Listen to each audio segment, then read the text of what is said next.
The back row of the university's advanced math seminar had become his hiding spot. Lee sat there quietly, his notebook filled with equations that made little sense to others.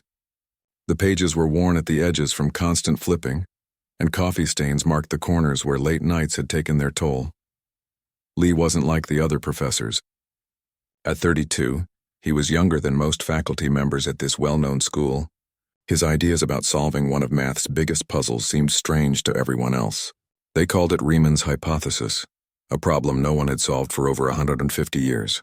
"Look, he's at it again with those weird number ideas," whispered Professor Harris to a colleague as Lee walked to the front of the room during their weekly problem session. The room was filled with 20 of the brightest math minds in the country, but none of them believed in Lee's approach. Lee could hear the whispers. He saw the eye rolls, but he stepped up to the whiteboard anyway, marker in hand, and began to explain his thinking. "The pattern in prime numbers might be understood if we look at them from a different angle," he started, his voice steady despite his racing heart. "Instead of using the traditional approach, I've combined classical analysis with a new computational method that shows promising results." As he filled the board with symbols and formulas, the whispers grew louder. Professor Williams, the department head with gray hair and thick glasses, didn't even try to hide his boredom. He checked his watch 3 times during Lee's 15-minute presentation. "The calculations suggest that if we apply this model to larger data sets, we might find a pathway to proving the hypothesis," Lee concluded, capping his marker and turning to face his colleagues. The silence lasted only seconds before Professor Williams cleared his throat. "While we appreciate your creativity," he said, emphasizing the word in a way that made it sound like an insult, "I think we'll stick to methods that have actual mathematical merit." Laughter rippled through the room. Someone in the middle row made a joke about fairy tale math, and more laughter followed. Lee's face burned. He gathered his papers, keeping his eyes down to hide the hurt.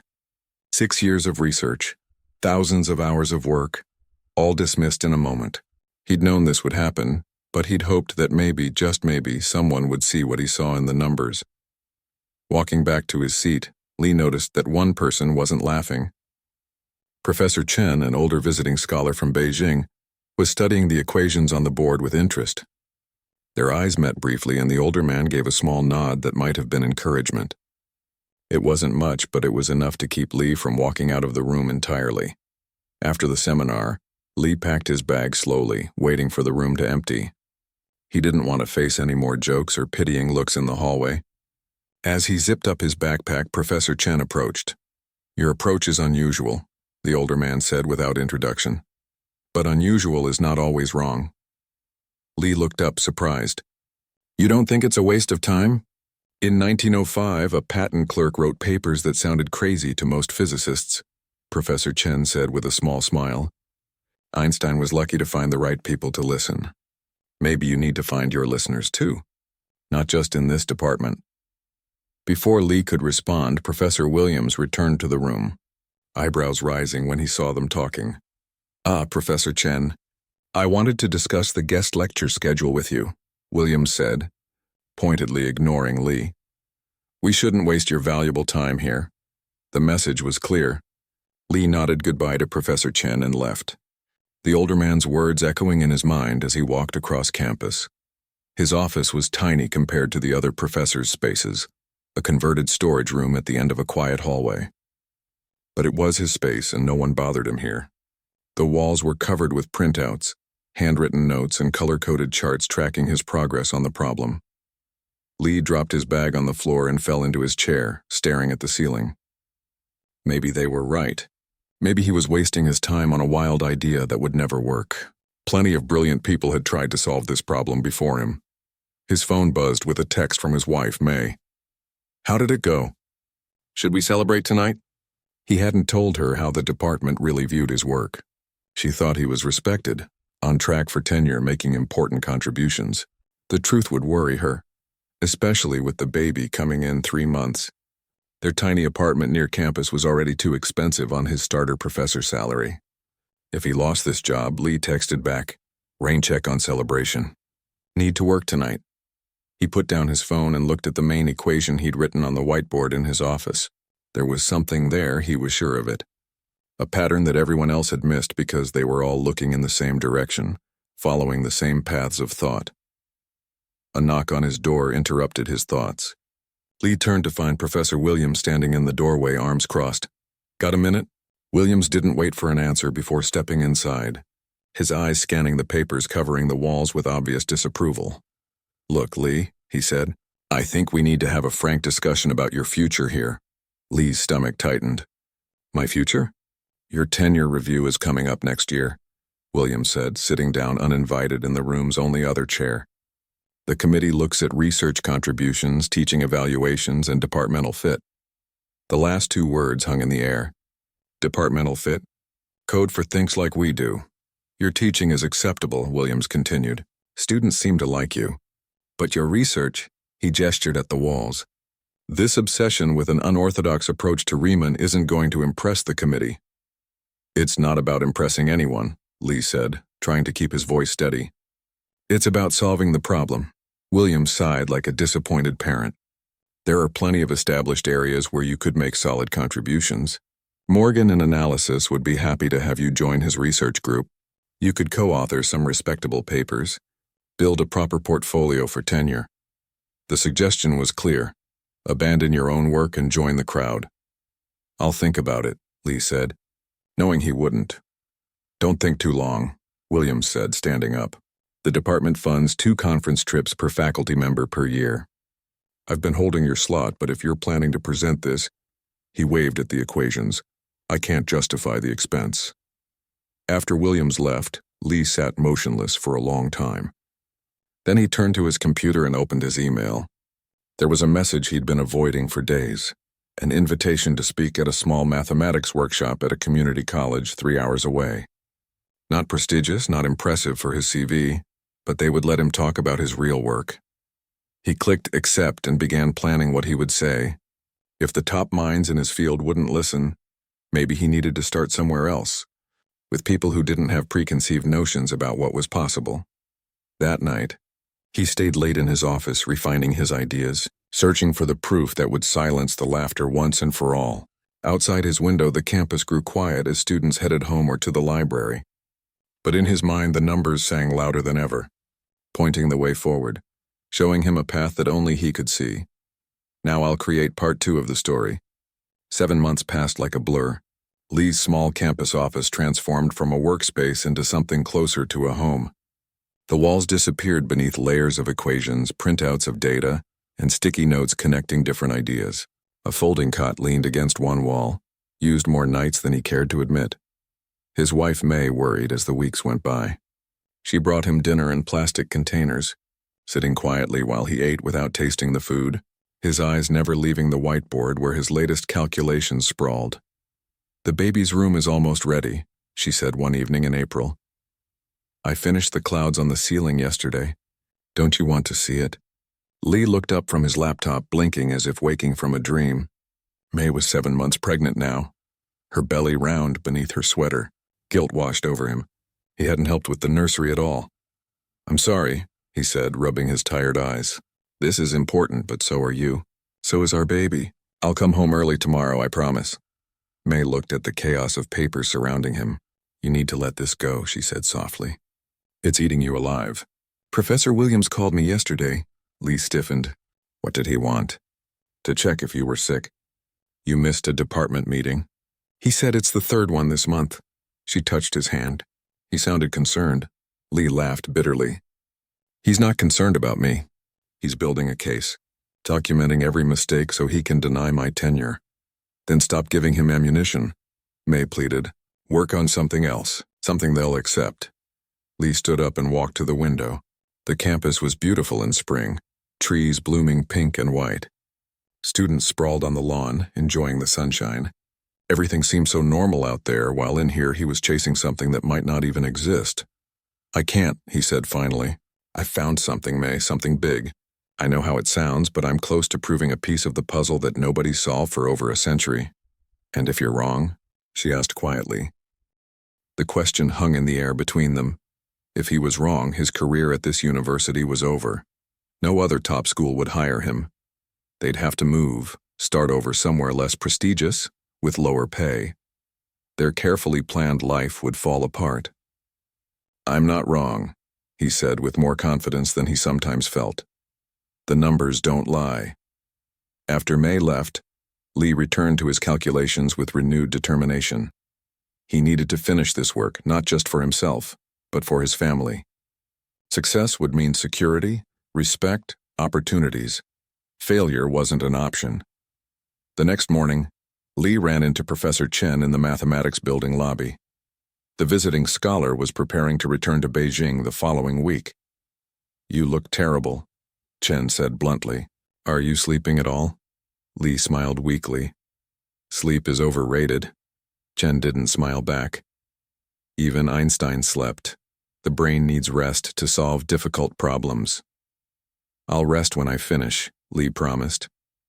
"Actually, I'm glad I saw you. I need access to more computing power than my laptop can provide. Do you have any contacts at the University Computing Center?" Chen considered him thoughtfully. "The center director owes me a favor, but they track all official projects. If your department head has not approved." "He hasn't," Lee admitted, "and he won't." "Then perhaps we need a different approach," Chen said. "My former student works at TechCore Research now. They have a quantum computing division with resources that make this university's look like pocket calculators. I could introduce you." Hope surged through Lee. "That would be incredible. But why would they let me use their systems?" "Because," Chen said with a sly smile, "sometimes private industry sees value in ideas that academia rejects, especially ideas that might revolutionize encryption and data security as a solution to Riemann could do."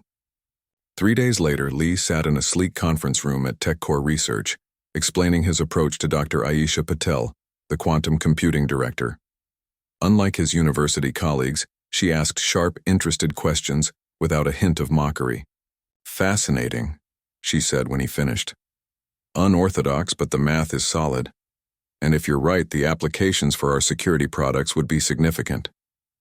Lee tried to contain his excitement. "So you'll let me run my calculations on your systems?" "Better than that," she replied. "I'm assigning 2 of my team members to help you optimize your algorithms for our quantum architecture. We can run in hours what might take months on conventional systems." Lee nearly fell out of his chair. "I don't know what to say. Thank you seems inadequate." Dr. Patel smiled. "Thank me by proving your theory correct. Science advances when people question established thinking." For the next month, Lee split his time between teaching his classes, helping May prepare for the baby, and working with the TechCore team. He kept his university obligations to the minimum, doing just enough to avoid giving Williams more reasons to criticize him. The baby arrived 2 weeks early, a healthy boy they named David. Lee spent 3 days at home, holding his son in wonder before the pull of his work drew him back to TechCore. "The quantum system is ready," Dr. Patel told him. "We've allocated the entire weekend. No one will disturb the process." Lee looked at the elegant machine that filled the climate-controlled room. It hummed softly, promising answers to questions he'd been asking for years. "What if it disproves my theory?" he asked quietly. "Then you'll know," Dr. Patel said simply.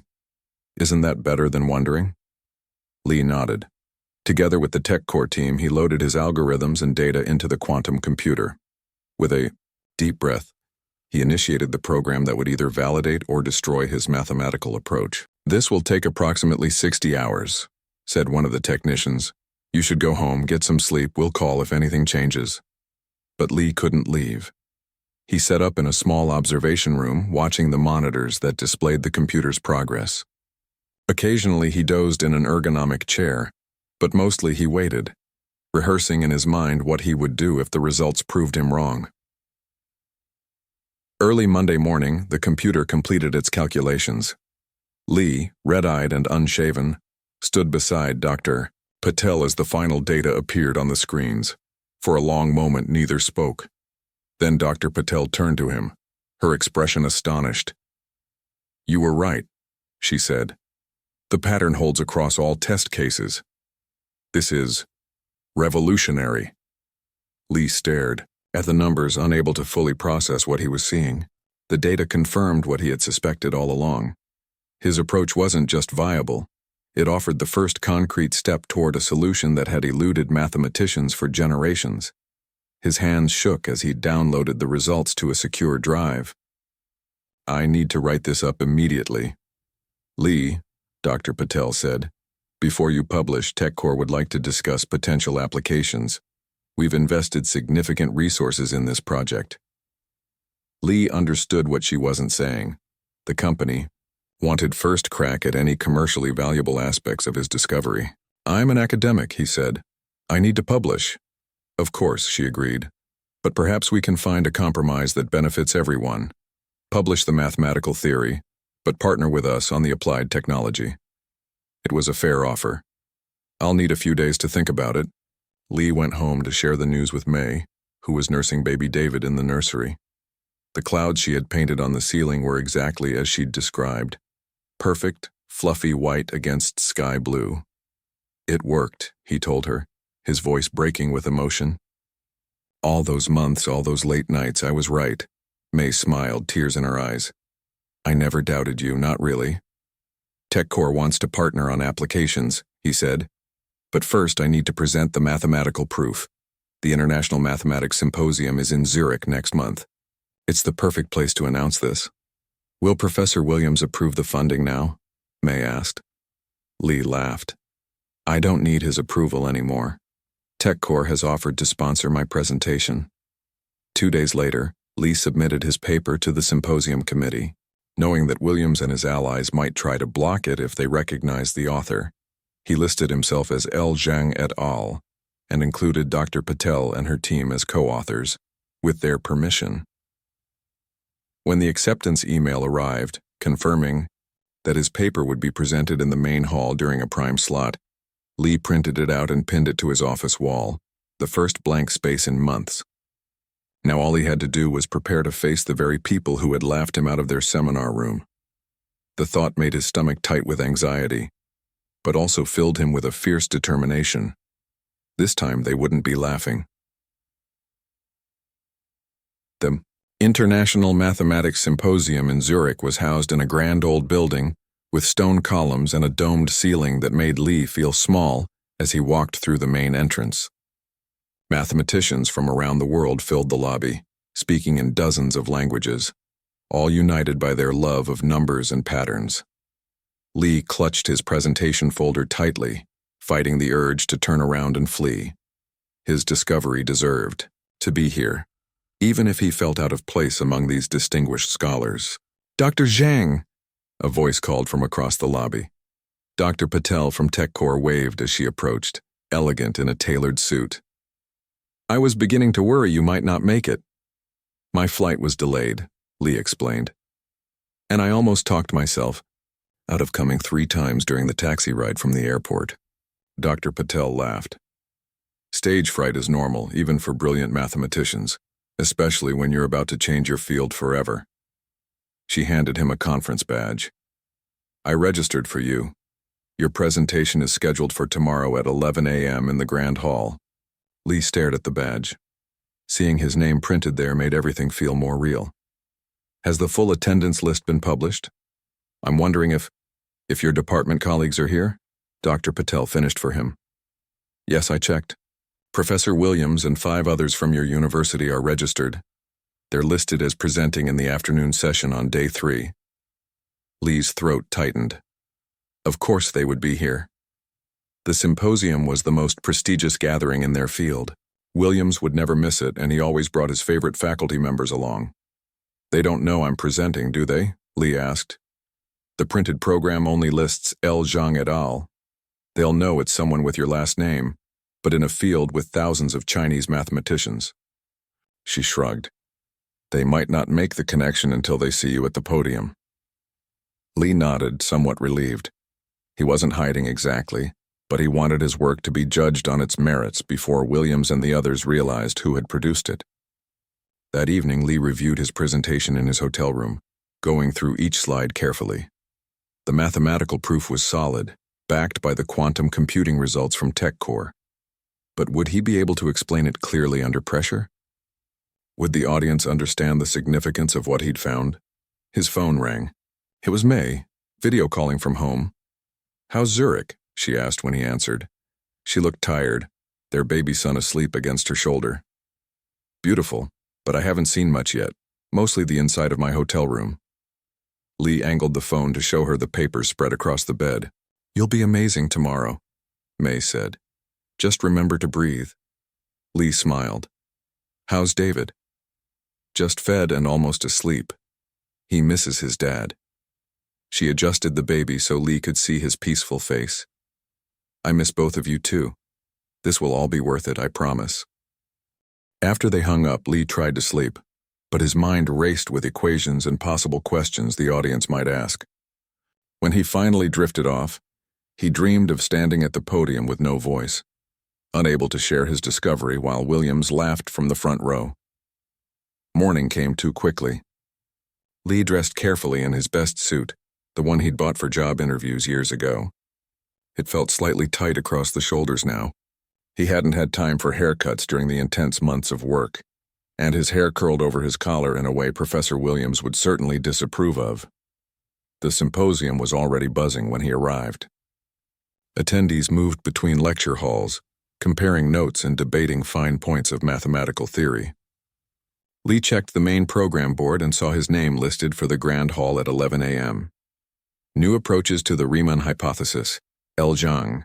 A Patel et al. Lee's heart pounded as he made his way to the preparation room beside the Grand Hall.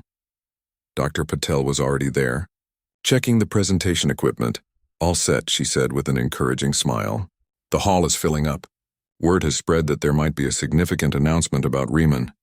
Lee peeked through the side curtain. The Grand Hall was indeed filling rapidly, with hundreds of mathematicians taking seats in the tiered rows. And there in the front row sat Professor Williams and his group from the university. Looking expectant. They're here, Lee whispered, ducking back behind the curtain. Good, Dr. Patel said firmly. They should be. The symposium moderator, a famous German mathematician, checked his watch and nodded to them. 5 minutes, Dr. Zhang. We're running precisely on schedule. As mathematicians should. Lee took deep breaths, reviewing the first few slides in his mind. Dr. Patel squeezed his shoulder supportively. Remember, you've already done the hard part. The math is sound. Now you just need to tell the story. At exactly 11 a.m., the moderator stepped to the podium to introduce the next presentation. Ladies and gentlemen, we have a much-anticipated paper on new approaches to the Riemann hypothesis. Please welcome Dr. L. Zhang from Bay State University and his collaborators from TechCore Research. Lee walked onto the stage, laptop in hand. As he connected it to the presentation system, he glanced at the front row. Professor Williams was frowning, clearly confused. He leaned over to whisper something to a colleague who looked equally puzzled. The large screen lit up with the title slide. Lee stepped to the podium, adjusting the microphone.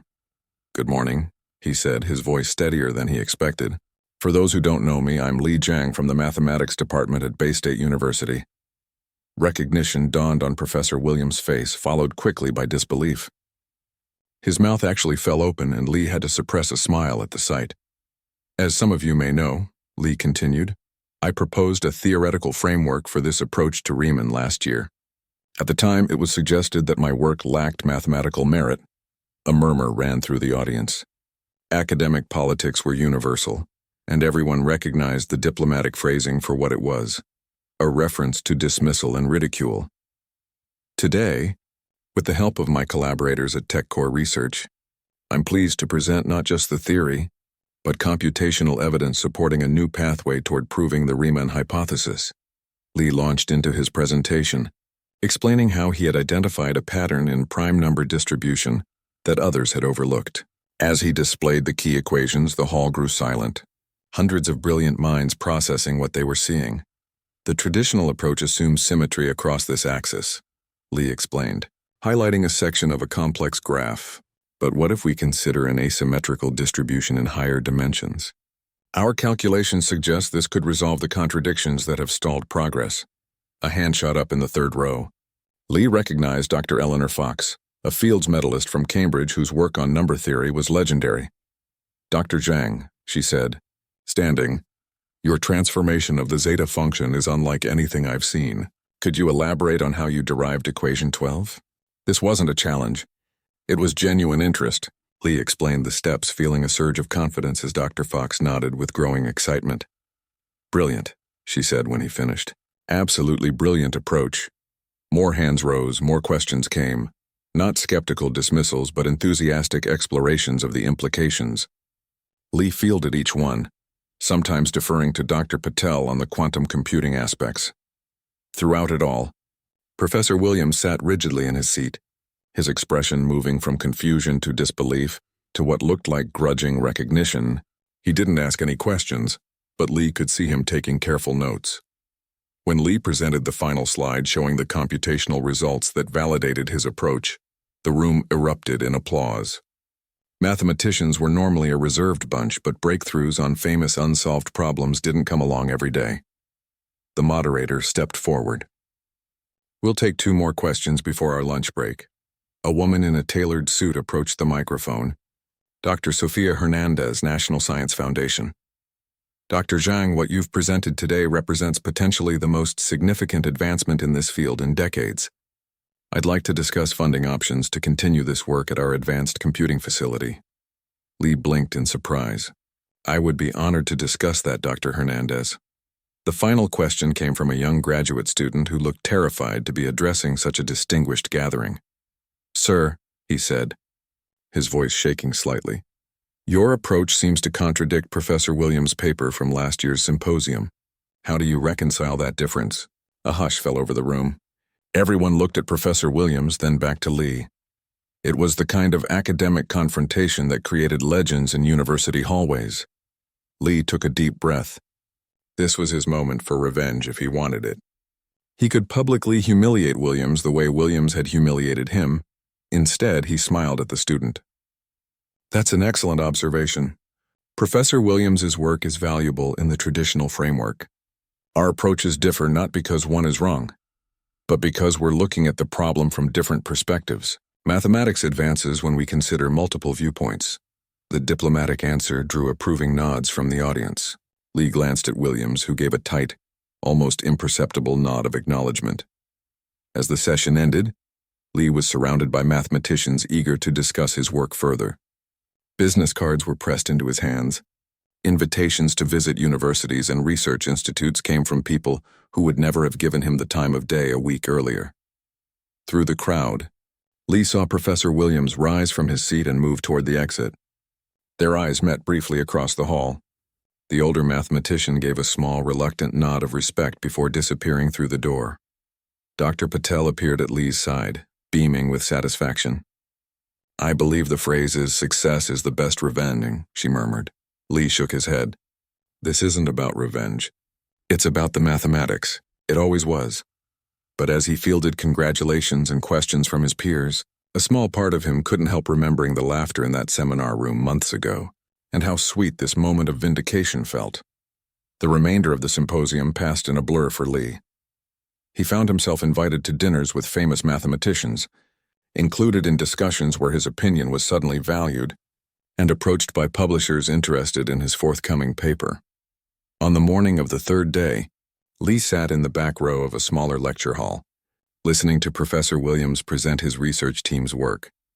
It was solid, traditional mathematics, the kind that made incremental progress on well-established problems. From his new perspective, Lee could see both the value and the limitations of this approach. When the session ended, Lee slipped out quickly, not wanting to create an awkward encounter. But as he headed toward the main lobby, he heard footsteps behind him. Dr. Zhang. Lee turned to find Professor Williams standing there, looking uncomfortable but determined. Professor Williams, Lee acknowledged, keeping his face neutral. Your presentation was quite impressive, Williams said stiffly. The computational validation particularly so. Coming from Williams, this was high praise indeed. Thank you, Lee said simply. Williams cleared his throat. The department will be pleased to have such notable research associated with our university. Lee almost laughed at the absurdity. After months of dismissal and barely concealed contempt, Williams was now trying to claim institutional credit for work he had actively discouraged. I'm glad you think so, Lee replied, unable to keep a hint of irony from his voice. Williams frowned slightly. I hope we can discuss how this work might fit into our departmental research priorities when we return to campus. Translation: now that your work has been recognized as important, I want to control it. I've actually been discussing future directions with several interested parties, Lee said carefully. The NSF has expressed interest in funding continued research. William's eyebrows rose. National Science Foundation? Well, that would be quite prestigious for the department. Yes, it would, Lee agreed. If the research remains at the university, the implication hung in the air between them. For the first time, Lee held leverage in their relationship. They both knew it. William straightened his jacket. We should ensure it does. I'll speak with the dean about improving your lab space. Perhaps that storage room isn't the most suitable office for work of this caliber. That's thoughtful of you, Lee said. I'll consider all options when I get back. Before Williams could respond, Dr. Hernandez from the National Science Foundation approached them. Dr. Zhang, I've been looking for you, she said warmly. We have that meeting in 10 minutes to discuss funding parameters. Williams's eyes widened slightly. I should let you attend to that, he said. We'll continue our conversation back at campus. As Williams walked away, Dr. Hernandez gave Lee a knowing smile. Department politics? You could say that, Lee admitted. Been there, she said with a laugh. Nothing changes the academic hierarchy faster than external validation and funding. Shall we discuss your future? The meeting with the NSF was beyond anything Lee could have imagined 6 months ago. Dr. Hernandez outlined a potential grant that would fund not just continued research on his approach to Riemann, but would allow him to build a small team of postdocs and graduate students. We can structure this to remain at your current university, she explained, or to move with you if you decide to change institutions. Lee looked up in surprise. Change institutions? Dr. Hernandez smiled. Dr. Zhang, surely you realize that after your presentation here, several universities would be interested in recruiting you. I've already heard whispers from Princeton and MIT. The possibility hadn't occurred to Lee. He had been so focused on the mathematics, on proving his approach correct, that he hadn't considered how it might change his professional standing. I need to think about that, he said honestly. My wife just had our first baby. A move would be complicated. Of course, Dr. Hernandez nodded. Take your time. The funding will be available when you decide where you want to be. The mathematics is what matters to us. Later that afternoon, Lee received an email from his department's dean, copied to Professor Williams. It congratulated him on his breakthrough research and mentioned an immediate promotion to associate professor with a significant salary increase. The message ended with a request to meet as soon as he returned to campus to discuss expanded research facilities. Lee forwarded the email to May with a single line. Things are changing. Her reply came minutes later. They finally see what I always saw in you. So proud. On the flight home, Lee stared out the window at the clouds below, trying to make sense of how drastically his professional life had transformed in just a few days. The same department that had marginalized him was now eager to claim him as their star. The same professor who had dismissed his ideas now wanted to associate himself with them. Part of him wanted to reject their sudden support, to remind them of their laughter and dismissal.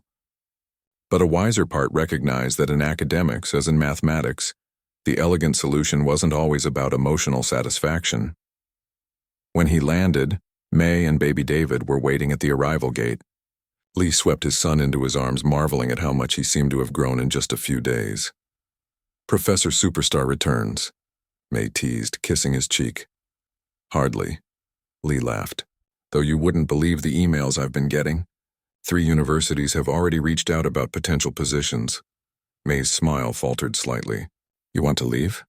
I don't know, Lee admitted as they walked toward the parking garage. Our life is here. Your job at the hospital, our apartment. But some of these opportunities are amazing. MIT has a whole research center dedicated to computational number theory. May squeezed his hand. Whatever you decide, we'll make it work. You deserve this after everything they put you through.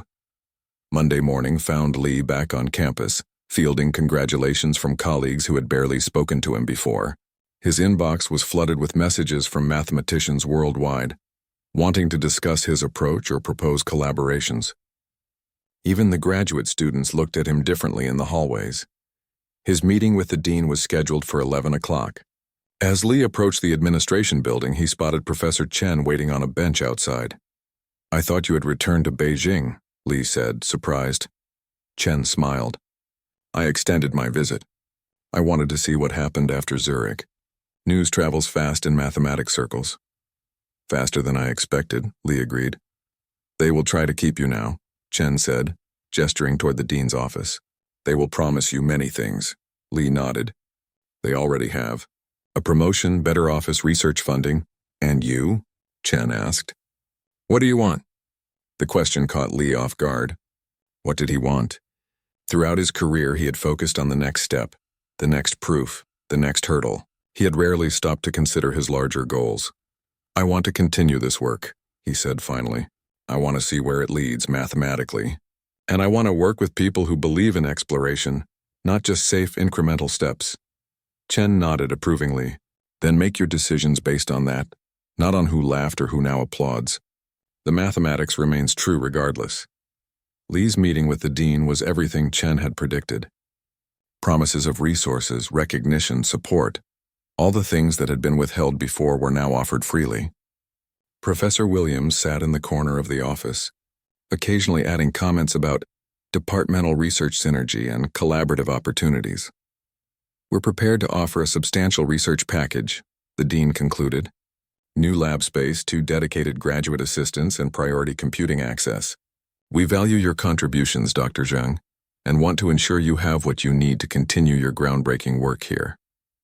Lee looked at the formal offer letter the dean had slid across the desk. The salary figure was twice what he currently earned.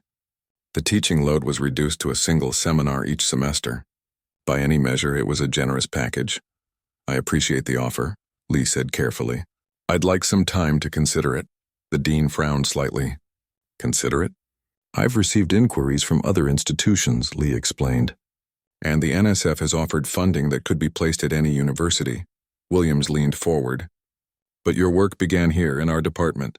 Surely there's a loyalty factor to consider." Lee met his gaze steadily. "My work began despite this department, not because of it.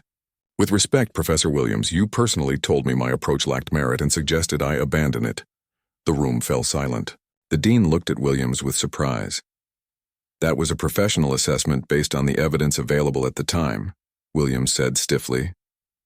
"Yes, it was," Lee agreed. "And I'm making my professional assessment now, based on the evidence of how this department treats unconventional thinking." Lee stood up. "I'll let you know my decision by the end of the week. Thank you for the offer." As he walked out of the administration building, Lee felt lighter than he had in months. For the first time in his career, he was in control of his path forward. The mathematics had spoken, and now people were listening. Back in his tiny office, Lee found a stack of mail that had arrived during his absence. Among the envelopes was a handwritten note from the young graduate student who had asked the final question at his presentation. "Dr. Zhang," it read, "your work has inspired me to reconsider my own research direction.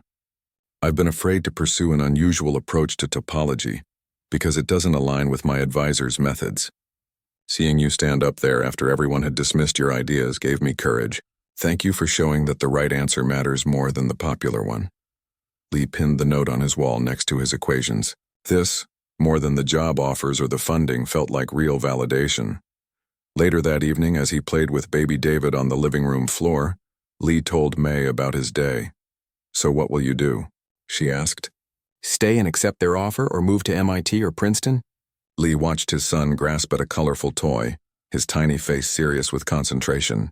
"I'm thinking of a third option. TechCore has offered me a joint position. Half-time with them on practical applications, half-time at a university of my choice on the theoretical work. I could negotiate to stay here with their funding, independent of the department's control." May considered this. "Would that make you happy?" "I think it would," Lee said. "The practical applications are fascinating, and keeping the theoretical work at the university means I can mentor students who might otherwise be discouraged from following their own paths." "Like you were," May said softly. Lee nodded. "Exactly like I was. Someone needs to be in these departments who will listen to the unusual ideas, who won't laugh when a solution looks different from what everyone expects."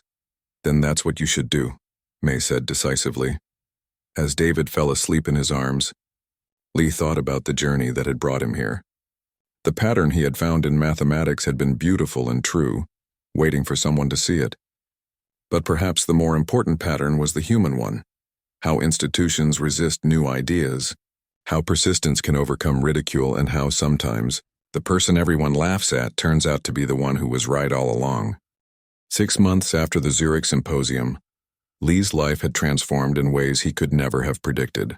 His paper on the new approach to Riemann's hypothesis had been published in the Journal of Advanced Mathematics, the field's most prestigious publication. Graduate programs worldwide were teaching his method, and the Zhang transformation, as it was now called, had opened new avenues for research in number theory and cryptography. Lee had accepted the joint position with TechCore Research and his university. The arrangement gave him freedom to pursue both theoretical mathematics and practical applications, without being beholden to departmental politics. The university, eager to keep his name affiliated with their institution, had provided a spacious new office in the mathematics building's best wing, directly across the hall from Professor Williams. On a crisp autumn morning, Lee arrived at campus early, cradling a coffee as he walked through the mathematics building. His new office still felt strange sometimes. Too big, too nice, too unlike the converted storage room where he'd done his breakthrough work. The walls were no longer plastered with equations and sticky notes. Instead, they displayed framed copies of his published papers and awards that had arrived with surprising frequency since Zurich. As Lee unlocked his office door, he noticed a small group of students waiting outside the department's main conference room.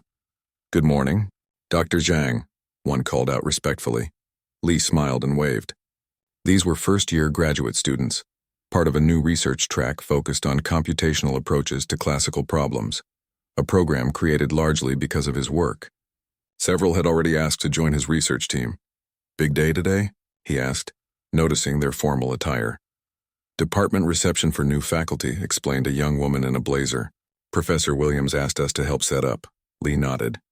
The mathematics department had hired 3 new professors this semester, part of the university's effort to build on his success and enhance their standing in number theory. Inside his office, Lee found an invitation to the reception on his desk, along with a note from the department secretary, asking him to say a few words of welcome. 6 months ago, he would have been lucky to receive an invitation at all, let alone be asked to speak. His phone buzzed with a message from May. "Don't forget dinner with Dr. Patel tonight at 7.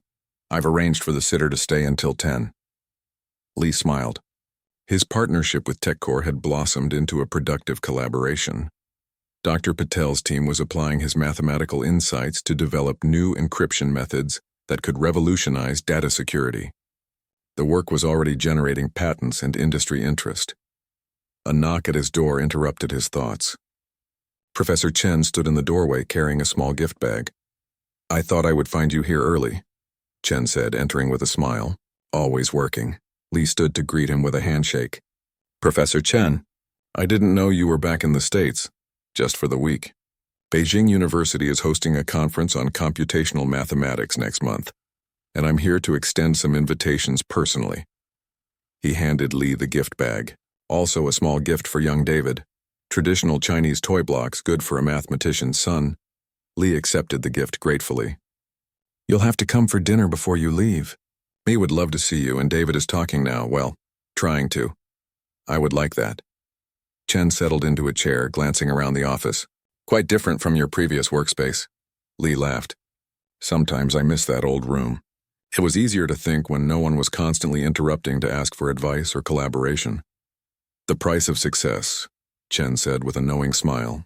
"How is it going with Professor Williams these days?" Lee shrugged. "Professional, cordial. He cites my work extensively in his new papers, and we serve on committees together. But there's always that history between us." "Has he ever acknowledged his mistake directly?" Chen asked. "Not in so many words," Lee admitted, "though he did recommend 2 graduate students to me last semester, which is probably as close to an apology as I'll get." "Speaking of students," Chen said, "I heard about your new initiative for unconventional research approaches. Very interesting." Lee nodded enthusiastically. "It's something I feel strongly about. We've created a special track for graduate students whose ideas don't fit neatly into established research areas. Each one is paired with a faculty mentor, but they're encouraged to pursue their own paths, even when those paths seem unlikely to succeed. And the department approved this? Even Williams? Surprisingly, yes, Lee said. Success changes perspectives. My approach to Riemann was dismissed until it wasn't. Now everyone wants to find the next breakthrough that comes from an unexpected direction. Chen nodded approvingly. And your current work? Still making progress? Slowly, Lee admitted. The initial breakthrough opened doors, but there's still a long way to go before we have a complete proof of Riemann. I have 3 promising graduate students working on different aspects of the problem. The phone on Lee's desk rang. It was the department secretary, reminding him about his speech at the reception and asking if he could come early to meet privately with the dean. After he hung up, Chen rose to leave. I should let you prepare. Perhaps dinner tomorrow? Perfect, Lee agreed. And thank you again for everything. None of this would have happened if you hadn't helped me access TechCore's quantum systems. Chen waved away the thanks. You would have found another way. True insights cannot remain hidden forever. After Chen left, Lee spent an hour reviewing research proposals from his graduate students, making notes and suggestions in the margins. Each proposal explored a different application or extension of his mathematical approach. Reading them filled him with a sense of continuity. These young minds would take his work places he couldn't yet imagine. At noon, Lee headed to the reception in the department's main hall. The room was transformed with white tablecloths and flower arrangements, a far cry from the usual utilitarian academic gatherings.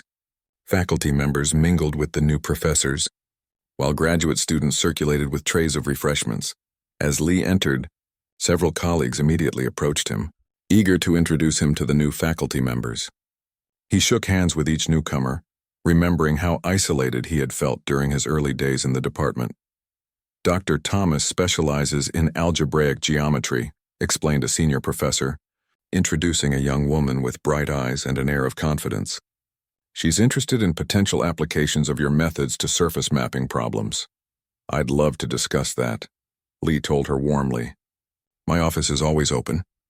As the formal portion of the reception began, Lee found himself seated at the front table with the dean and department chair. Professor Williams sat across from him, engaged in conversation with one of the new professors. The dean gave a brief welcome speech, emphasizing the department's rising reputation and recent successes. And much of this positive momentum, he said, gesturing toward Lee, can be attributed to the groundbreaking work of our own Dr. Zhang, who has transformed our understanding of one of mathematics' most enduring puzzles. Applause filled the room. Lee nodded in acknowledgement, feeling both proud and slightly uncomfortable with the attention. We've asked Dr. Zhang to say a few words of welcome to our new colleagues, the dean continued. Not just as a distinguished researcher, but as someone who embodies the spirit of innovation we hope to foster. As Lee walked to the podium, he caught Professor Williams' eye. The older mathematician's expression was unreadable, but he joined in the applause with what appeared to be genuine respect. Lee adjusted the microphone and looked out at the gathered faces. Colleagues who had once dismissed him, students who now looked up to him, newcomers who knew him only by reputation. Welcome to all our new faculty members, he began.